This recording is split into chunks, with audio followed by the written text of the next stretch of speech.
Que la paix et le salut soient sur vous tous. Cela fait des années que les chercheurs de vérité tentent de sensibiliser le public aux divers signes occultes déployés par certains hommes politiques, mais également beaucoup de célébrités, dans l'idée de les convaincre que ceux-ci adhéreraient à un culte secret, la fameuse confrérie des Illuminés. Or, ni les documents ni les témoignages de toutes sortes ne sont jamais parvenus à convaincre les gens de la véracité d'un tel culte. Dans leur esprit, une telle chose est tout simplement inconcevable et bien entendu les médias se chargent de ridiculiser par avance tout ce qui a trait aux Illuminés en cataloguant ce sujet dans les théories du complot. Et si l'on montre les photos, les vidéos et les témoignages qui attesteraient de l'existence de ce groupe, on nous répond que ce sont des photomontages ou alors une simple mode ou encore des signes à destination des sourds-muets. Si, malgré l'accumulation de preuves et de témoignages, les gens n'ont pas encore compris qu'ils étaient dirigés par une petite clique de satanistes, c'est qu'il existe une vérité méconnue, mais qui est pourtant simple à comprendre, et cette vérité, je vais vous l'expliquer maintenant. L'axiome de base, c'est que tout individu fonctionne selon un programme qui lui a été fourni par l'éducation, les médias ainsi que par ses relations sociales. L'individu est donc programmé tel un robot, et toutes les informations qui n'ont pas été prévues dans son programme, son cerveau va automatiquement les rejeter. Pour lui, elles n'auront aucune réalité, aucune consistance, elles n'existent tout simplement pas. On peut lui parler et lui faire entendre des explications, elles vont lui rentrer dans une oreille et lui sortir de l'autre.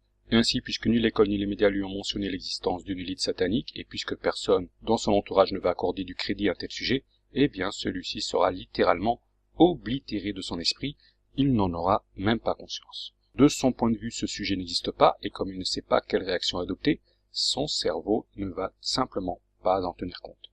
Ce que je raconte là est valable pour toutes sortes de choses, l'éventail est large, il va des vaccins aux guerres injustes. D'une manière générale, cet aveuglement concerne tous les sujets traités dans la soi-disant complosphère, fachosphère, nazisphère. Et donc, paradoxalement, si les gens ignorent ce qui pourtant se trouve devant leurs yeux, cela permet aux Illuminés, à tous les salauds de la Terre, de parader publiquement sans même prendre la peine de se cacher. Voilà donc la triste vérité à laquelle nous devons faire face aujourd'hui. Les Illuminés peuvent faire des cornutos, parler de nouvel ordre mondial, de gouvernance globale, d'abolir les nations, de bombarder des pays qui ne nous ont rien fait à part franchir une ligne rouge imaginaire. Les gens vont laisser faire car le système ne leur a pas enseigné quelle réaction il faut avoir face à tout cela. Et il suffira juste de prétendre agir au nom du bien et de se couvrir avec de vagues prétextes humanitaires pour obtenir leur adhésion. C'est là l'un des secrets de la caste dirigeante et c'est pour cette raison que vous ne verrez jamais un représentant de l'autorité contester la version officielle des événements. Et si jamais une telle chose survenait, il serait aussitôt poursuivi et poussé à la ruine. Et c'est ainsi que par exemple aujourd'hui le simple fait de contester la version officielle du 11 septembre ou celle d'autres opérations sous faux drapeau équivaut à une forme de suicide social. Et paradoxalement, c'est parce que ce genre de sujet a été exclu du débat public que l'on peut organiser en toute impunité des false flags meurtriers, on peut même pousser le vice à les annoncer à l'avance. Ce fut le cas du massacre du Bataclan du 13 novembre 2015, qui fut annoncé dans une couverture de l'Économiste. Il suffisait de remettre les chiffres dans le bon ordre. Et puisque les hommes politiques, les policiers et les juges sont eux-mêmes soumis à la même programmation de base que les autres citoyens, il ne leur viendrait jamais à l'esprit d'orienter leur enquête vers les véritables commanditaires de ces massacres. Ils n'ont pas été éduqués à cet effet, et donc de leur point de vue, que des monstres aient pu organiser de tels massacres est tout simplement invraisemblable. C'est une chose qui a été exclue du champ de leur réalité. Le fonctionnement de la société est donc régi avant tout par l'éducation et les médias, et on peut programmer les individus à réagir comme des robots obéissants, et on peut même les amener à œuvrer contre leurs propres intérêts, et l'étape finale de ce conditionnement, c'est la guerre, c'est-à-dire l'anéantissement massif de ces individus, ou plutôt devrait-on dire de ces moutons. C'est une règle de base, mais comme toute règle, elle connaît des exceptions, c'est ce qui est arrivé à l'Italie. Les années 70 en Italie furent l'époque des années de plomb, rythmées par les assassinats des Brigades Rouges, un groupe terroriste qui fut notamment responsable de l'enlèvement et du meurtre d'Aldo Moro. Il y a également eu des attentats sanglants, comme celui de la gare de Bologne en 1980, et le crash du vol Itavia, la tragédie d'Ustica. Et des années plus tard, la vérité finit par éclater, et on a appris que c'était un réseau de l'OTAN, le Gladio, qui était le vrai responsable de la décennie rouge. Tous les Italiens ont alors compris qu'un État ou une institution étaient capables de commettre des atrocités et même de les couvrir.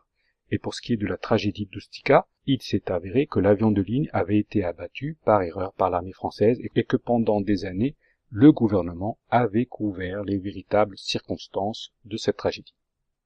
Et à ce moment-là, les Italiens ont donc adopté dans leur programmation le fait qu'un État ou une institution pouvait massacrer impunément des civils et mentir afin de couvrir ce crime.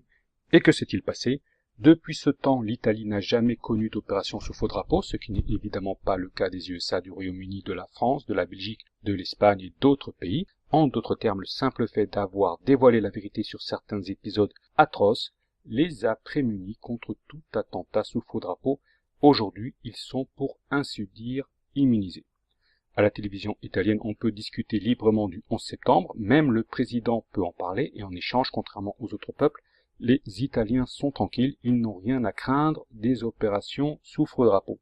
Et si jamais un de ces attentats venait quand même à être organisé, les policiers et les juges feraient alors leur travail, ils ne seraient pas psychologiquement bloqués, et les véritables commanditaires seraient alors très vite démasqués.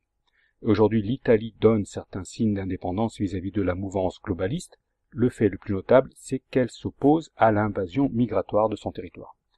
Certains prétendent que la tragédie du viaduc de Gênes aurait été commanditée afin de punir les dirigeants italiens, mais pour le moment, nous n'avons aucune preuve de cela.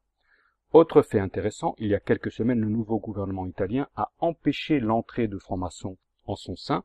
Là encore, la raison est simple à comprendre.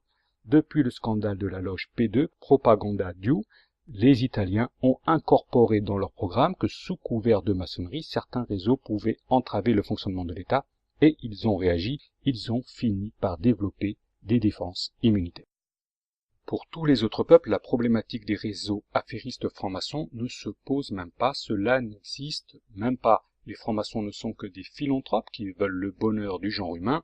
Officiellement, ils reconnaissent quand même qu'il y a quelques brebis galeuses. Or, à la base de tous les scandales d'État, il y a des francs-maçons.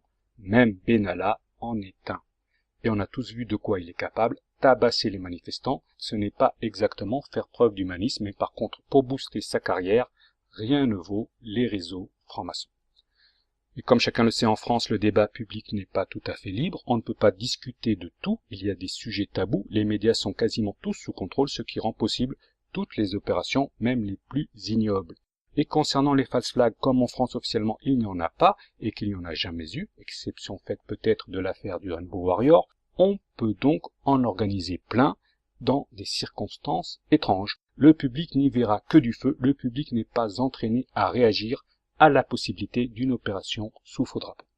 Et c'est ainsi que les Français n'ont même pas sourcillé quand les médias ont annoncé qu'au moment du massacre du Bataclan, plusieurs groupes de dizaines d'agents de force de l'ordre, y compris des militaires, ont reçu l'ordre formel de ne pas intervenir et même de rebrousser chemin. Ces groupes sont les militaires de l'opération Sentinelle, les gardes du corps de Manuel Valls, les policiers, les agents du GIGN, qui ont chacun d'entre eux reçu l'ordre de laisser les terroristes perpétuer tranquillement leur massacre pendant plusieurs heures.